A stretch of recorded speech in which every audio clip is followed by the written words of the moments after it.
तेरे बाजो जी नहीं लगदा, रोग ये लगा शकदा। सबसे महंगे गायकों की लिस्ट में शामिल इस सिंगर की आवाज बनी टूटे दिलों का सहारा। हम तेरे बिन अब रह नहीं सकते, तेरे बिना। एक ऐसा सिंगर जिसने इंडस्ट्री में अपनी जगह बनाने के लिए जी तोड़ मेहनत की और आज करोड़ों दिलों पर राज करते हैं। थोड़ी जगह दे दे मुझे तेरे पास कहीं। एक वक्त ऐसा भी था जब इस सिंगर को सिंगिंग रियलिटी शो से कम वोट मिलने के कारण बाहर कर दिया गया था। बताऊं तुम्हें क्या मेरे साथ क्या क्या हुआ। इनकी आवाज में है इतना दर्द कि देखते ही देखते ये बन गए करोड़ों लोगों के गम के साथी। तनु इतना मैं प्यार करां। कैसे बॉलीवुड के दबंग सलमान खान के साथ मजाक करना इस सिंगर को भारी पड़ गया था। माफी मांगने के बाद भी बात नहीं बनी थी। इसके बाद इस सिंगर के सभी गानों को फिल्म से हटा दिया गया। बातों के धागे मीठे से लागे। इस गायक की पर्सनल और प्रोफेशनल जिंदगी दोनों मुश्किलों में रही। इस सिंगर ने 2 शादियां की जिनको लंबे समय तक दुनिया से छिपा कर रखा। इस सिंगर के बारे में बताएंगे और भी बहुत कुछ, तो आप बने रहिए हमारे साथ।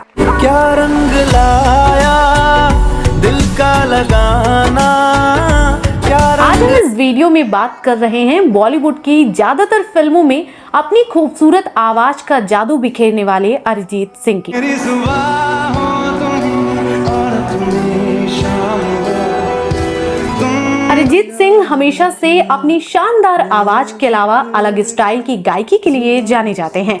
उन्होंने अब तक कई हिंदी और बंगाली फिल्मों में बेहतरीन गाने गाए हैं जिसे दर्शक हमेशा से पसंद करते आए हैं। अरिजीत सिंह का जन्म 25 अप्रैल 1987 को पश्चिम बंगाल के मुर्शिदाबाद में हुआ था। उनके पिता कक्कड़ सिंह एक सिख थे जबकि मां अदिति बंगाली थी। अरिजीत सिंह का सिंगिंग की ओर बचपन से ही लगाव रहा। यही वजह थी कि उन्होंने बहुत छोटी उम्र से ही संगीत की शिक्षा लेनी शुरू कर दी थी। अरिजीत सिंह ने अपने करियर की शुरुआत तबला बजाने से की थी। इसके बाद धीरे धीरे उन्होंने गायकी की ओर रुख किया। रोमांटिक और दर्द भरे गानों के लिए उनकी एक अलग पहचान है। उनके गाए गानों में प्यार करने वाले अपनी जिंदगी के मायने तलाशते हैं। अरिजीत को पहली बार singing reality show fame Gurukul में देखा गया था। हालांकि शो में कम वोट हासिल करने के चलते उन्हें बाहर कर दिया गया था, लेकिन अरिजीत की मेहनत और किस्मत ने उनका कभी साथ नहीं छोड़ा।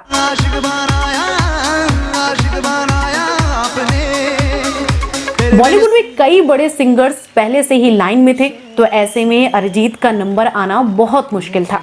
फेम गुरुकुल के बाद संजय लीला भंसाली ने अरिजीत को अपनी फिल्म सांवरिया के लिए गाने का मौका दिया, लेकिन वह गाना रिलीज नहीं हो सका। वहीं टिप्स के मालिक रमेश तुरानी ने उन्हें एक संगीत एल्बम के लिए भी साइन किया था, पर वह भी रिलीज नहीं हो सका। ऐसे में अरिजीत के संघर्ष का दौर जारी रहा। इसके बाद साल 2006 में अरिजीत सिंह मुंबई शिफ्ट हो गए। अरिजीत सिंह बिना काम के मुंबई जैसे शहर में अपना पालन पोषण कैसे करते, इसलिए उन्होंने उस समय कई म्यूजिक डायरेक्टर के साथ रहकर काम करने का फैसला किया। इससे अरिजीत को रहने खाने पीने लायक इनकम हो जाती थी। मुंबई शिफ्ट होने के बाद मानो उनकी किस्मत पलट गई। उन्हें धीरे धीरे काम मिलना शुरू हुआ।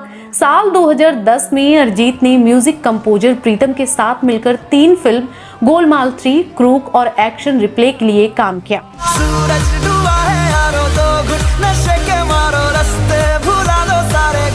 उन्होंने बतौर सिंगर बॉलीवुड में अपने करियर की शुरुआत साल 2011 में आई फिल्म मर्डर 2 से की थी।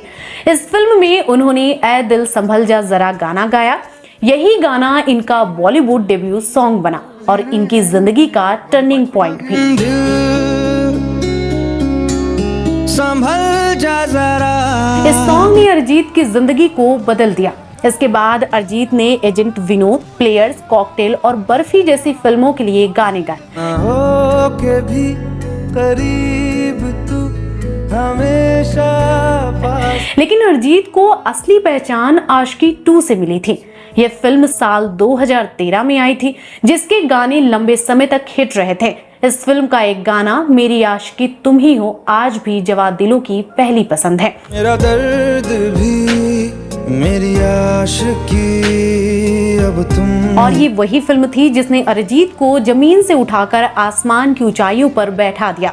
फिल्म ने अपने आप में कई रिकॉर्ड्स बनाए, लेकिन इसमें अरिजीत द्वारा गाया गाना तुम ही हो ने संगीत की दुनिया में कई रिकॉर्ड बना डाले और कई पुराने रिकॉर्ड तोड़ डाले। हम तेरे बिन अब रह नहीं सकते, तेरे बिना। इस फिल्म के लिए अरिजीत सिंह को फिल्म फेयर अवार्ड भी मिला था। उसके बाद अरिजीत की कामयाबी और अवार्ड मिलने का सिलसिला शुरू हो चुका था। अरिजीत ने एक से बढ़कर एक सॉन्ग्स भारतीय हिंदी सिनेमा को दिए। कामयाबी ने उनको इतना बिजी कर दिया कि वह एक दिन में 16 गाने रिकॉर्ड करने लगे। मुस्कुराने की वजह तुम हो। तो ये तो था अरिजीत सिंह का सिंगिंग करियर। अब बात करते हैं उनके निजी जीवन और कुछ विवादों की, जिसकी वजह से वे काफी सुर्खियों में रहे और परेशानियों से घिरे रहे। अरिजीत सिंह के बारे में बहुत कम लोग जानते हैं कि उन्होंने 2 शादियां की हैं। उनकी पहली शादी उनकी दोस्त रूपरेखा बनर्जी से हुई। ये वही रूपरेखा है जो उनके साथ रियलिटी शो फेम गुरुकुल में परफॉर्मेंस देने आई थी।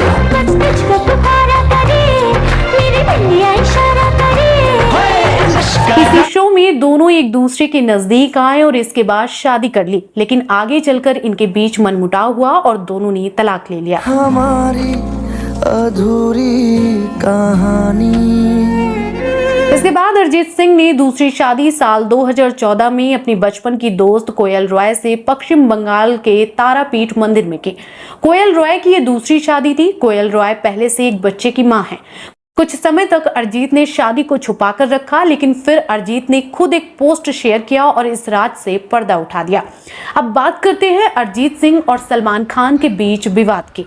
साल 2014 में हुए गिल्ड अवार्ड में ये सब शुरू हुआ था। सलमान खान और रितेश देशमुख स्टेज पर थे और उन लोगों ने अरिजीत सिंह को उनके गाने तुम ही हो के लिए बेस्ट सिंगर अवार्ड देने के लिए स्टेज पर बुलाया। अरिजीत नींद में लग रहे थे तो सलमान ने पूछ लिया, क्या सो गए थे तुम?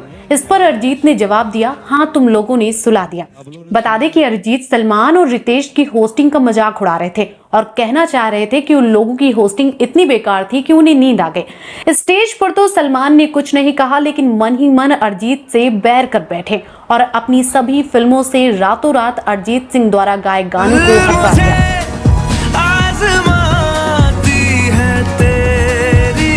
वैसे आपको क्या लगता है, इस पूरे विवाद में गलती किसकी थी और इस वीडियो को लेकर आपका क्या कहना है? कमेंट बॉक्स में जरूर बताएं। कुछ कहो ना सुनो पास में